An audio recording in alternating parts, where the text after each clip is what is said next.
Well, hello, ladies and gentlemen, and welcome back to Grizzly Bear Sims YouTube channel, and welcome back to Tazewell County. This is episode number 15 of Tazewell County, and we're picking up kind of where we left off. I think in a different game day. I think maybe just one or two game days have elapsed. I think we were in the first game day of summer when we were cutting grass and doing things around the house here, and you know, grass grows pretty quickly in these parts, and we've had some nice rain showers, and of course we've had days of full sun as well, and that has obviously helped things.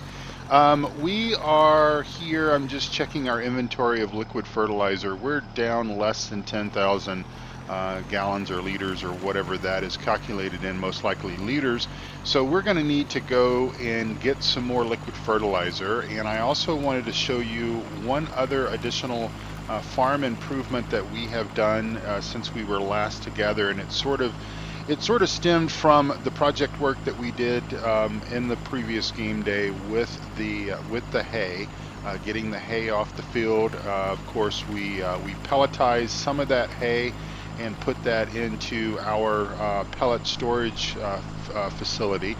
And by the way, that was a modded tank that Farmer Klein modded for me, so you can certainly get that. I've got the link where you can get the tank before the modifications were made to it, and then you can make those modifications yourself. I'm not sure how you add or what you have to do to add that that type to it to be able to do the pellets. But anyway, another farm improvement here was we had this shed erected since we were last together to store our hay in, because we realized that we had too much, or we need too much of it to carry us through winter, and we put it back over here. And yeah, it's going to be a little bit of a pain to haul it from here over to our cow shed, but we're going to only keep what we need for a few days over in the cow facility next to the dairy, and then store the bulk of it here. So hopefully that will work out well for us. And of course, we had our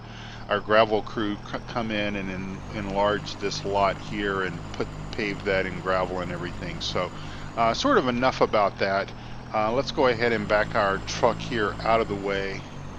What would be nice is if we could put a gate in here, and maybe we'll do that sometime. Maybe we can get Billy Bob or Jack to put us a gate in here where we can come in that way with the hay. But either way, that's kind of a rhyme. Either way, it's all going to work out okay. So let's go ahead and get disconnected from our flatbed, because we don't need to be connected to that, and we just need to slide over one position and go ahead and back up to our well, we need to slide over a little more than that, Jerry.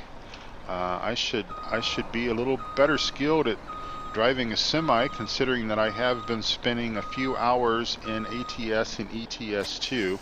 So this little trip is going to basically serve two purposes. Now we've got Billy Bob is out spraying in one of the fields, and let me just kind of bring up this map here and kind of let you know what we're up against.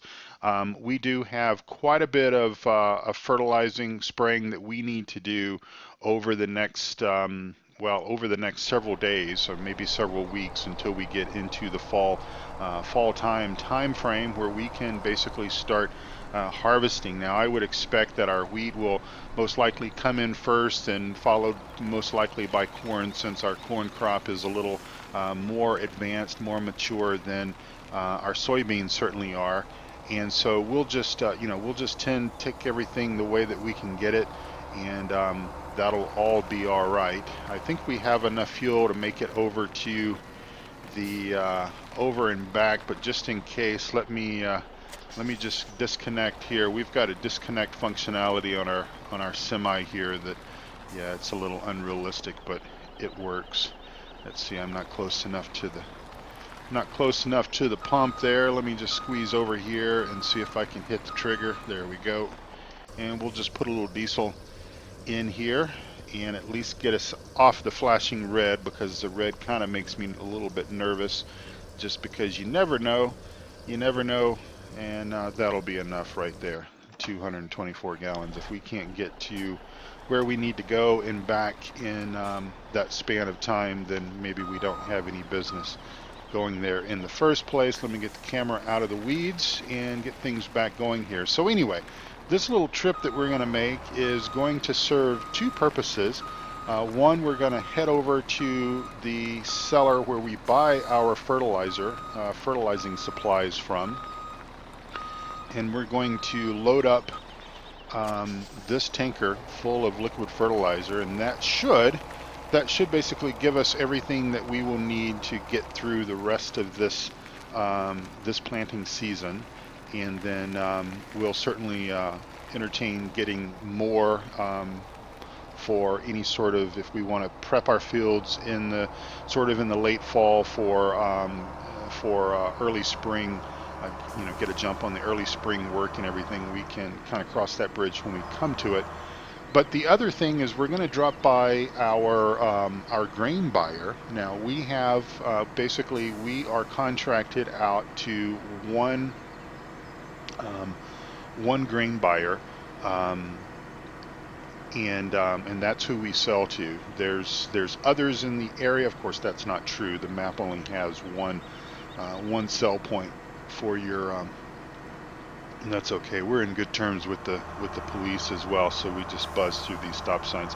The map only has one sell point, but for our storyline, we are contracted out to one buyer, and that buyer happens to be Tremont Co-op down in the far southeast portion of the map.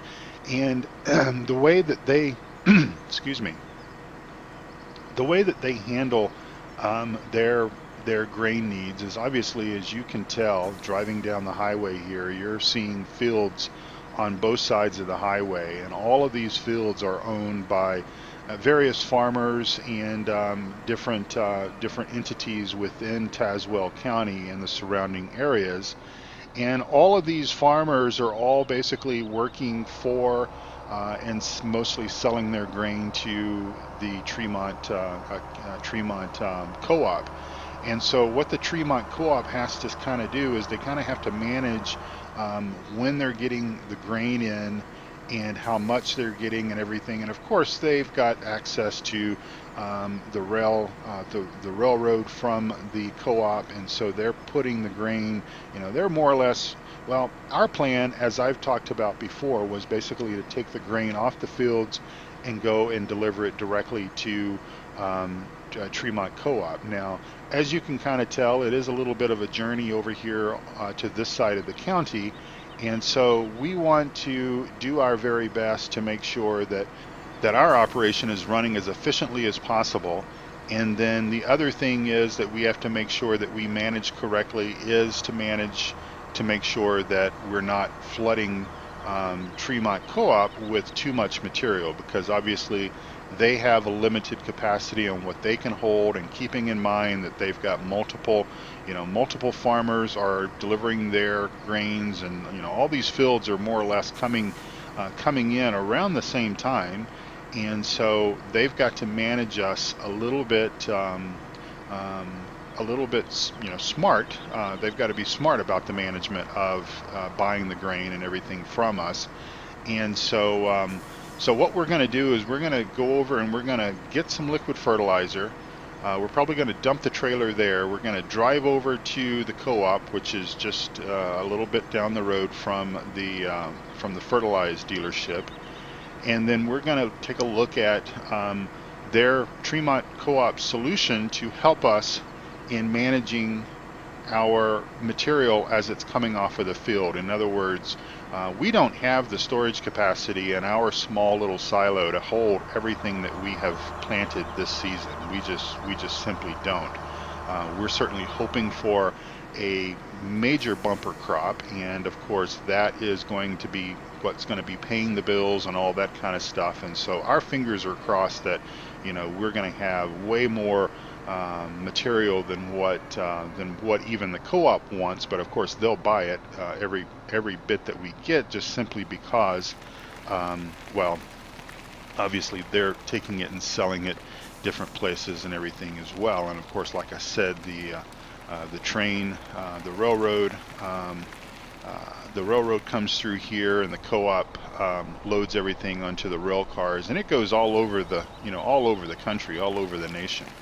So let me pull up here. This trigger is a little hard to hit, and we'll get this rolling.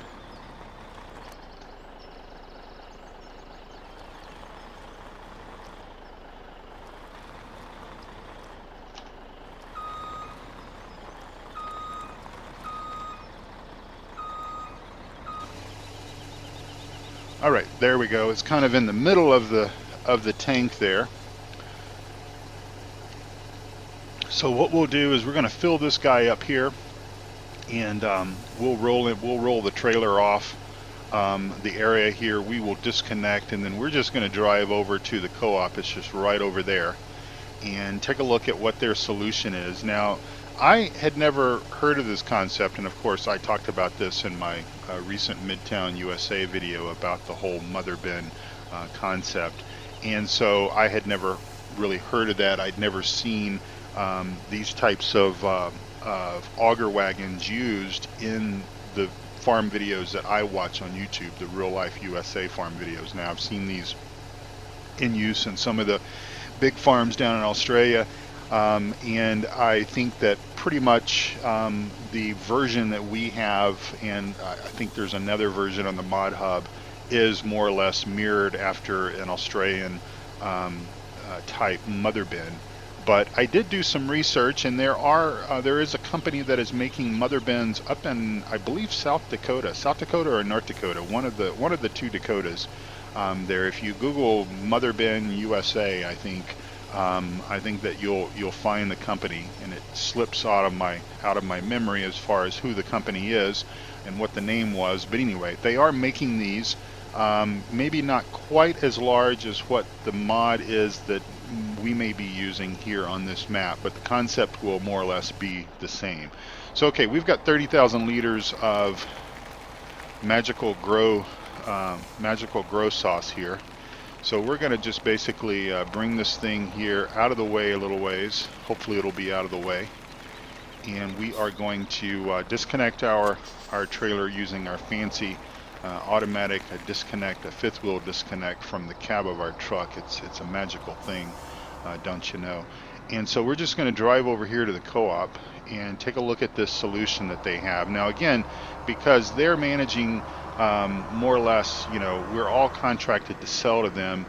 We all have our missions and how much grain and everything they're expecting from us and all that kind of stuff. All this stuff gets negotiated, and of course the process and all that kind of stuff. Well, what they're going to want to do is they're going to want to kind of time the arrival of the grains and everything into their silos on a little more consistent basis. And I guess what I mean by that is they have given us time slots that we can sort of manage and hit. And so that all this may not sound too realistic, but just kind of let's go with it for the storyline. So anyway, what they do is they provide us with a mother bin, and they are going to provide us with one of these here in Tazewell County, on Tazewell County map. And what will happen is a few days before we get ready to do the harvest, they will deliver this monstrosity to us, and they will park it wherever we more or less deem that we want it. We can also move it around the farm as well if we need to. It just we can tow it with a tractor. We may have difficulties towing it if it's full. It does hold 185,000 liters of material, so I'm hoping that we can fill this thing up a couple of times, maybe. Maybe that's a little bit too wishful thinking, but I'm kind of hoping that we've got a lot of soybeans and a lot of corn coming off of our fields. And so what they'll do is, again, they'll park this on our at our farm, and then we will empty into that with our tractor and auger wagons, our smaller auger wagons. And then once we sort of get that full and we negotiate our time slot, then we will begin trucking that via this semi right here, and our trailer, our grain belly dump trailer, over to the co-op and selling it. So that is the plan, Stan, and yeah, looking forward to getting all that done. So what'll happen is we sell our wheat here, and we sell corn and soybeans on the other side there, and so we'll come in over the scales, get weighed, come out, and basically come back around, get weighed out empty like this, and then head on back and grab another load. And so the whole purpose of the mother bin is to aid a smaller farmer operators that don't have the silo capacity to be able to handle, 150, 200 or more thousand liters of material on our own farms. That gets stored there. Now, of course, 185,000 liters of soybeans or corn, that would be way too full to or way too heavy to move that around and to certainly transport it full back over here. So we will be, like I said, offloading out of the mother bin into a semi, and then hauling that over here, selling it. Then once we've sold everything, then the co-op will eventually come and perhaps get that, either bring it back over here to the co-op, or maybe, they only have a couple of those mother bins, and so we've been kind of given a window as to, a few days that we'll have access to it, and then of course we'll need to make sure that we get our harvest done so that, the next farmer will get access to the mother bin, and basically the story kind of repeats itself. So anyway, we certainly are hoping that we can do as much of our harvest kind of consecutively, if you will, hoping that obviously the wheat will not be a factor. We will not need the mother bin for the wheat, but we will need it for our corn and for our soybeans, because again, the plan is basically from field to the mother bin, and then once our window opens where we can start transporting, we'll go from the mother bin over here. So obviously we'll need to get all of our corn harvested first, most likely, if that's going to come in first, the corn. That's certainly looking like that's going to be the case. We'll start harvesting corn. We'll get our corn in. We'll get our window to sell at the co-op, and then we'll start transporting corn over and selling that, and then we'll start harvesting soybeans just as soon as basically just as soon as the mother bin is empty and we can get it repositioned to another more convenient place on the farm. So essentially our plan is to use multiple combines, multiple tractor auger wagons transporting the grain from the combine into the mother bin, and then you've already heard the other part of the story. So hopefully that will work, and that'll give us some variety. I'm sure that this map is probably still not yet big enough to use a mother bin, but we're going to use it just the same, just to kind of play with it, experiment, mix things up just a little bit. The course play work, kind of coming out of role play here, the course play work that I did, the testing that I did, worked fine here on Tazewell County. In other words, the semi truck went where it was supposed to go, and it stopped where it was supposed to stop. But I just want to, I want to do something a little different, and I thought that would be kind of a good idea to do. So obviously I think that sounds like a good plan. All right, well, we are about 20 minutes into this episode, and really all we've done is talk about the mother bin and come over and get some fertilizer, and we're not even back home yet with the fertilizer, but we'll eventually get there. I think we're coming up on our road where we need to turn. But it is something different. We don't always have to do farm type tasks. All these different things are all part of the process. And yes, ladies and gentlemen, I did turn traffic off. I had a nightmare trying to pull that mother bin, because obviously I had to tow the mother bin since our equipment spawn point is at the main farm there in front of the house. I had to tow the mother bin from there over to the co-op just to kind of set the story up. I will be taking a shortcut approach and just resetting the mother bin back to the main farm whenever it comes time to doing that, considering that they're going to be the ones that's responsible for since they're going to be the ones that are responsible for delivering it. And I just realized another error of my ways. Let me get rid of the money cheat. I had the money cheat on simply because I wanted to buy that mother bin, and it's like $130,000, and I didn't want that to come out of our bank account because we don't own the mother bin. We're going to end up paying daily maintenance on it, but that's nominal in the grand scheme of things. So I will stop at this stop sign just for grins and giggles, and then we will proceed. But anyway, hopefully that will give us something different to kind of do on this map. And I would suspect that, we're going to be wrapping up Midtown USA as soon as the soybean harvest is done. Probably won't do a whole lot of videos to get us through winter. I am looking at a couple of new map projects. I'm kind of thinking that I might just for now, once I get Midtown USA wrapped up and once I get Tazewell County wrapped up, maybe just dropping to one map at a time. That may easily allow me to maybe better focus on things, the storylines and everything a little bit better. Just do one map for a little while. We've got some really awesome maps that are out there for FarmSim 17, obviously. And I took that mailbox down when I was dragging that mother bin out of here. That was a pretty tight squeeze. But anyway, I think that might work, and still do 2 or 3 episodes a week of the single farm map that we play, and then just kind of see how that goes. And because what's happening, and I've talked about this before, is that there's still quite a bit of work that I've got to do off camera. And when I'm managing 2 maps or 3, as I was doing for a period of time, it really kind of makes it difficult, because I'm spending a little bit of time off camera setting things up, setting the storylines up and all that kind of stuff. And there we go. We'll go ahead and empty this into our fertilized storage tank there. And just bear with me one moment.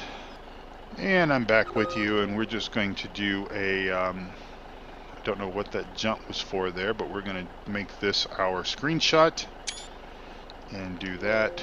And let's see, are we still emptying? Yeah, we're still emptying. So I don't know how much this holds, but I've filled it up once before, and it was down to, like I said, it was down to about 9,000 liters. So it should hold everything in here. So anyway, that is sort of my plan. And of course, I'm subject to changing my mind 6 to 8 million different times between now and then. It just kind of depends, but I'm kind of hoping that I can keep the ATS ETS rotation, ETS2 rotation going on the channel, at least 1 video per week. And I would really like to get to a point where I could do maybe 2 or 3 or up to 3 FarmSim videos a week. And I'm kind of thinking, if I concentrate on one map, focus on one map, and move things along, that I can sort of keep up. And I'm, already kind of starting to think about summer vacations and stuff like that, and schedules and all that kind of stuff. And of course, my wife and I will be out of the country for a couple of weeks in late August and September. And while that's still a long ways to go, and I don't even know why I'm even really thinking about it, because again, it's quite a many weeks away. There's quite a lot of farming, quite a lot of trucking, quite a lot of everything to do between now and then. But I'm, thinking about just keeping my mind focused on that so that I can try to build up a little bit of a queue. I know I don't need to. I know I can certainly. I know my loyal viewers will understand that, hey, we need a vacation sometimes, but I'd still like to kind of keep the channel active and fresh and keep something out there for folks to watch. It may not be the same May not be the same frequency of episodes or that sort of thing, but at least have something coming out on the channel just for those couple of weeks that I will be gone. But anyway, so I will just kind of wrap things up here.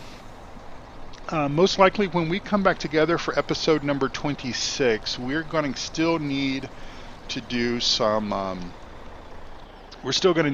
fertilization because we've still got quite a few fields that have only been fertilized up to the second level, and so they need that third and final application of fertilizer to bring them up to the top, because obviously if we're going to do all of this hard work, we certainly want to make sure that we are going to get the benefit from it. And of course, by that I mean the full amount of material coming off the field. So that is definitely something that we'll be focused on over the next couple of episodes, or at least the next episode will be probably me spraying. I was actually going to spray today during this video, but I realized that we didn't have enough fertilizer to make it through the rest of the season, and I wanted to go ahead and do that. So anyway, this will be a little bit of a shorter episode, but some of the other episodes have been longer, and I will just go ahead and start wrapping things up and tell you all, thank you all so much for watching. I do appreciate that, and I hope you have a wonderful, let's see, you're going to be watching this episode, and it is April already for you, I see. So this is the first Tazewell County episode that's come out in April, so I'm hoping that your March was fantastic and your April will be even better. Thank you again for watching. Take good care of yourself. Well, we don't have any soybeans, unfortunately. Take good care of yourself and also of each other, and hopefully they'll give us a good deal on soybeans whenever those start to come out there. Anyway, thanks again. Talk to you soon. Bye-bye.